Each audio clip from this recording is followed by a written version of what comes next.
Base po sa mga na-monitor po ng NACC sa mga naging entrapment operations. Since 2024 po, 2024 may na-monitor po tayo na 5 entrapment operations ng ating PNP. 2025 naman po, 8. And ngayon po, surprisingly, hindi pa po tapos ang first quarter, meron na po tayong 7. Habang patuloy ang paglago ng digital platforms, lumalawak at tila nagagamit na rin ito sa mga iligal na transaksyon gaya ng lumalaganap na pagbebenta ng bata online. Ayon kay Assistant Secretary for Programs and Services ng National Authority for Child Care na si Rowena Makalintal, 7 na ang naitalang kaso ng child selling sa mga naging entrapment operation ng Philippine National Police sa unang quarter pa lang ng taon. Hindi pa aniya kasama rito ang kasalukuyang mga operasyon ng ilang law enforcement agencies, maging ang mga hindi pa nahuhuli ng mga grupo sa social media na nagsasagawa ng mga iligal na transaksyon. And unfortunately, nakakalungkot, ilan po sa kanila, mismong nanay, mismong tatay po ng bata. Tapos meron pong isa na inatempo niyang ibenta yung bata niya via Facebook group, 12 to 15,000 po, dahil lang gusto nga po nila magkaroon ng budget pagpuhunan sa kanilang food cart business. Niliraw ni ng NACC na wala silang ipinatutupad na adoption ng mga bata online.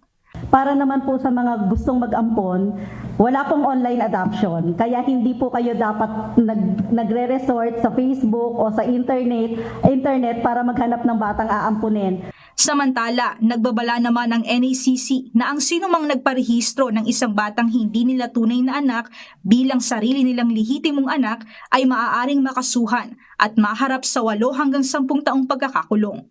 Gayunman, kung sakop ito noong taong 2019 pababa, binibigyan ng pagkakataon ang sinumang nagkupkop na ayusin ito sa ilalim ng Simulated Birth Rectification Act o RA 11222.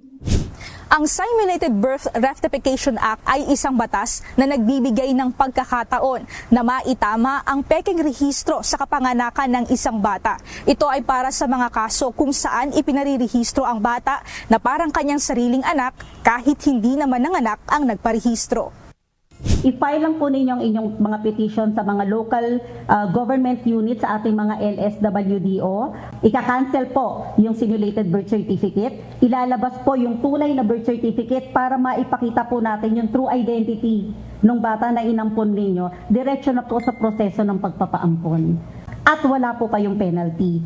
Pati na rin po yung mga kapotsyabang nurse, kakotsabang midwife, kakotsabang doktor na kasama po na nakikunay doon sa birth certificate, sa simulated birth certificate, pati po sila makaka-avail din po ng amnesty na pinoprovide ng batas natin.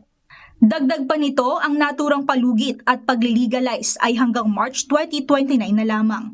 Samantala sa proseso ng adoption, tiniyak ng NACC na wala itong bayad at pawang mga requirement lamang ang kailangan, gaya ng police clearance, medical evaluation at test, at psychological evaluation.